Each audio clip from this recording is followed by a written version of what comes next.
What's up, everyone? It's Athen here again. You may notice there's a bit of a change to my video now, if you watch my videos at all. I've decided that I wanted to kind of take some of the stuff that we're doing in a different direction for a little while. And you're going to see some gameplay in the background. That's me playing the Resident Evil 7 playable trailer. You notice I almost said Silent Hills, right? Because it reminds me a lot of the Silent Hills playable trailer. Just everything they tried to do with it. And all in all, it looks like it's going to be an awesome, awesome game. So enjoy watching that while you listen to me babble about sayings. Anyways, going with that. Yeah, what I'm talking about. I want to tell you about a list of some sayings that we use pretty much on a regular basis almost. That a lot of y'all may not realize, but they come from the Navy, and their original meanings aren't always quite what we use them for today. Sometimes they're pretty much dead on. But I'm gonna tell you a little bit about that. So kick back and watch some cool gameplay and listen to me jabber a little bit. All right. So it actually kind of goes along with the very first one that I'm gonna be talking to you about. That would be chewing the fat. You've ever heard someone say, sat at the coffee shop and chewed the fat? Basically where that comes from is in the day of old wooden sailing ships, they didn't really have method for refrigeration on board ships. So in order for the sailors to be able to have meat, they had to eat what's called salted beef. Essentially, it's just cured beef that is really tough, even worse than jerky even. But that was the only way they could have meat on board ships, so they had to eat it. This meat was actually so tough that sometimes it could take like an hour or hours even to chew on it and just get it to a point where you could swallow it. So because of this, they started to say that they're chewing the fat. Basically sitting there chewing on their salted beef and like it's a piece of gum. So, and even around those times, they also ate hardtack. So I could just imagine having to have a meal of hardtack and salted beef. That would kind of suck. So, but anyways, next one up is Cup of Joe. People use that one all the time. There's even coffee shops that are named Cup of Joe, Cup of Joe. And just as I said, it's used to attribute coffee or talk about coffee or whatever. But where this one comes from is it's attributed to Josephus Daniels. He was the Secretary of the Navy for President Woodrow Wilson in 1913. One of the things that he did when he was in office as the Secretary of Navy, or SecNav as we would call it, was he decided he wanted to get rid of the officers' wine mess. What that basically is, it's a mess. It's basically where they can go and hang out and drink wine. So after that point, the strongest drink that there was on Navy ships was coffee. And so after that, a cup of coffee ended up becoming known as a cup of Joe because the guy's name was Josephus. So that's actually pretty neat. One I didn't actually know to begin with, but it's actually cool to learn. And then the next one would be devil to pay. Have you ever heard people say something like that? It'll be the devil to pay, or even to an extent now hell to pay. But it's that's a little going off of it. But anyway, the devil to pay, paying the devil kind of thing. What that is we're referring to something that you've done or might be about to do, or but has had or will have a negative consequence. Something bad is going to happen to it, right? So when that bad thing happens, you're essentially paying the devil for doing whatever it was you did bad. But where this term came from was in the days of wooden sailing ships, the longest seam in the hull, so it went from bow to stern. They called it the devil, and they would sometimes have to fill it with caulk, which at that time they made it from a pitch that they called pay. So when someone had to go caulk the seam, it was called paying the devil, or you have to go pay the devil because you're using pay and you're putting it on the devil. So another key thing is on that one, a lot of times when they're caulking that seam, they either have to be in the bilge of the ship, crawling around in there, throwing this pitch into the seam, or they're hanging out on the side of the ship, while they're underway a lot of times in a bosun's chair, pitching up the seam. So that's kind of, I can get why they called it paying the devil and all that stuff, because that could be an unsafe, especially in those days, right? All right. another one that we have is feeling blue. So, feeling blue, we all know that. It's used to say that you're sad or you're feeling down or depressed or whatever. Where this comes from, its roots are, is there's a naval practice, in the past, at the time of wooden sailing ships and all that stuff.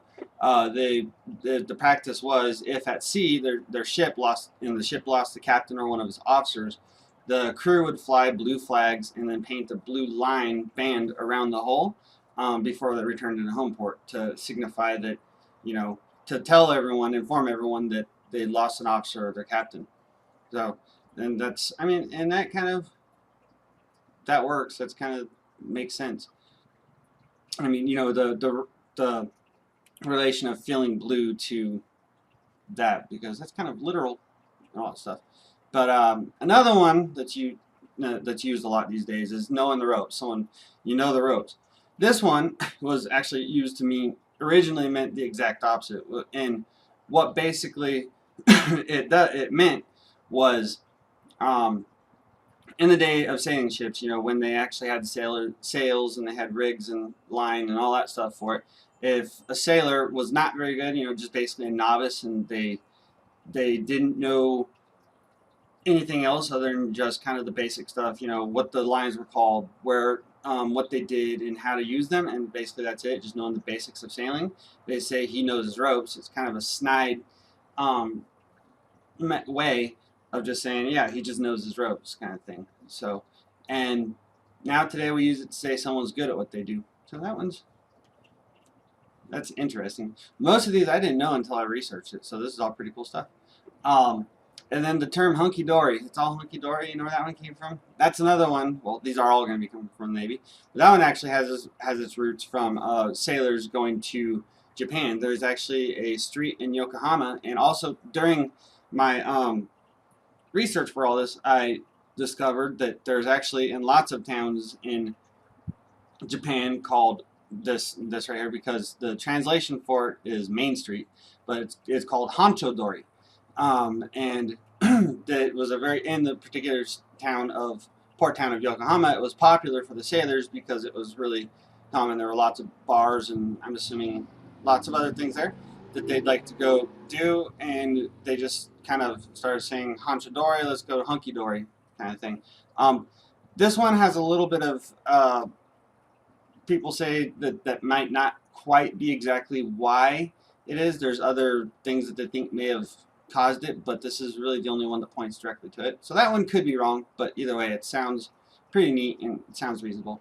So the next one I'm going to bring to you is logbook. This one is actually really cool, and I can't verify the veracity of this. I did find this on an actual Navy website, so and find the information behind that for this one. So in that, I'm going to have all the links, my resources in it for this stuff in the link or the description down below.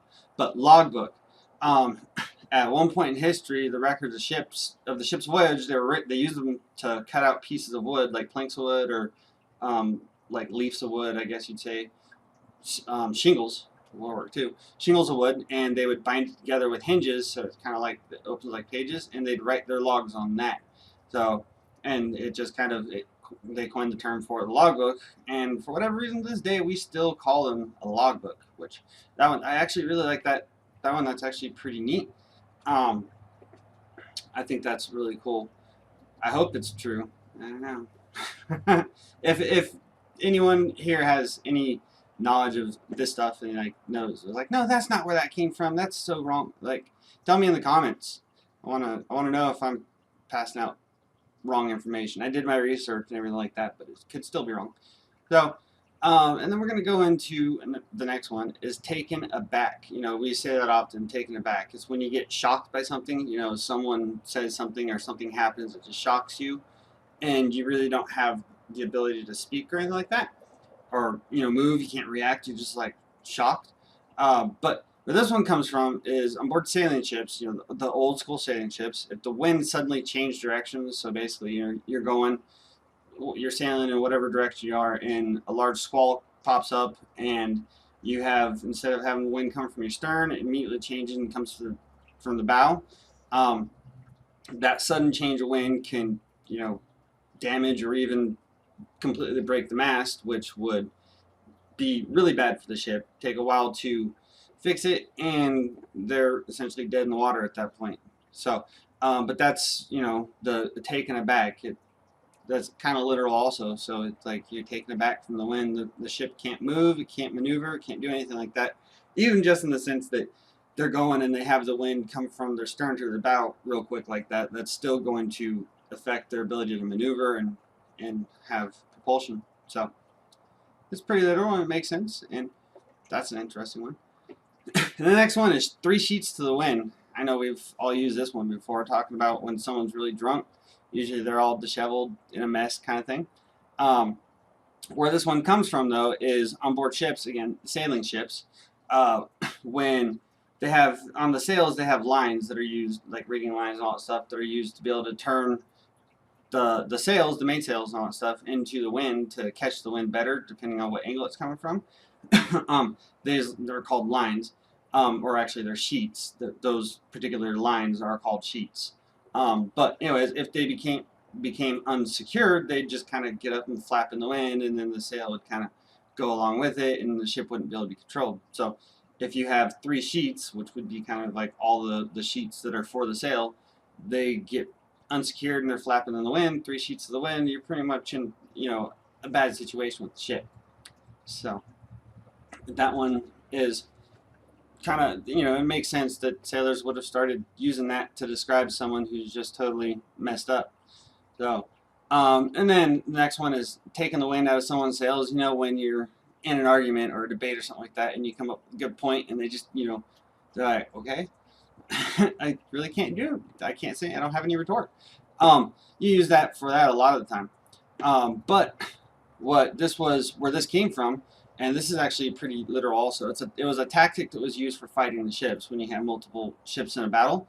What would happen is it's a maneuver that they would use, and they would maneuver their ship on the windward side of their opponent, and kind of maneuver the ship close enough and in just the right angle from where the wind's at to block the wind for the enemy ship, the enemy vessel. So then at that point, they would lose their wind, and they wouldn't be able to, propel their ship or maneuver their ship. So it would make the battle a little bit easier for the people who took the wind out of the sails. So, and usually that would typically result in a defeat, boarding of the ship. So I would assume probably this is more well, no, it could actually be a combat one too, because they didn't always want to destroy the ships. So that one, I like the history of that one. That one's pretty cool.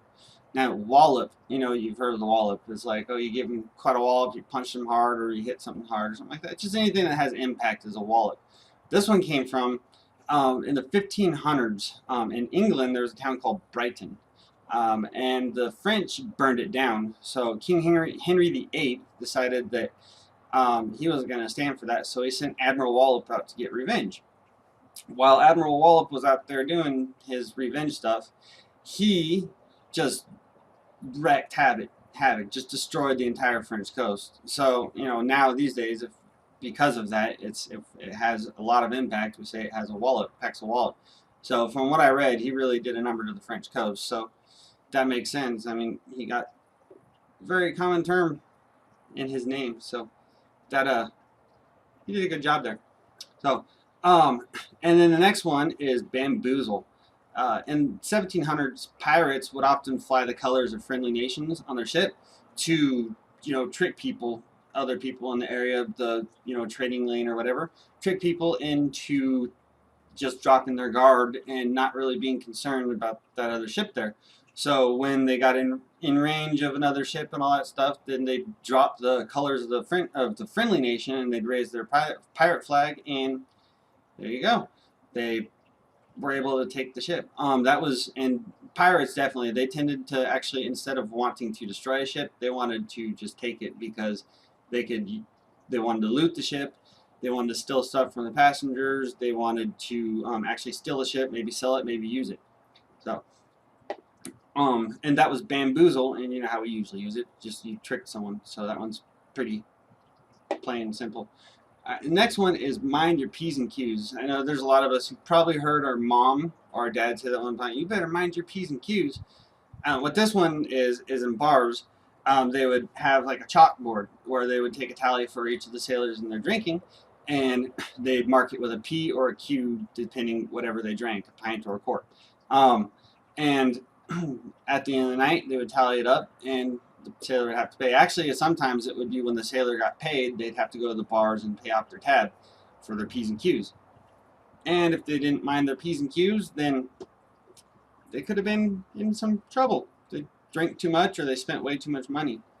So that one is pretty cool. I'd heard that one actually, a kind of a version of that in the past that was saying that it was actually from medieval times that you know, you go to a bar and the bartenders will tell you mind your P's and Q's so you don't get too rowdy and all that stuff. But I read this several other places about it being used for sailors. So I'm going to throw this in here. If you have any, you know, anything otherwise on it, let me know. If, you know, I'm wrong, I can accept it. So, and then the last one that I have for you today is slush fund. So again, this one comes from the days of salted beef. So you know that beef that was salt cured and just tough and nasty and all that stuff. Well, it still had the fat in it. So it was still there. It just like all the water and everything was pulled out. So cooks on ship, in order to make it a little bit more, you know, palatable, they'd boil it. Didn't make it taste too much better, but it would make it a little bit easier to eat, right? But when they boiled it like that, all the fat contained within the beef would come out into the water and make like a nasty sludge on the top of the water. That is called slush, right? So then they would collect that and they'd store it in a barrel, and then when they returned to port, they would go and they would sell that slush off, and then take the slush to town and wait. I just said that they would sell the slush, and then what they would do is with the money they got from the slush, they would buy stuff for the ship, like books and stuff like that for the sailors.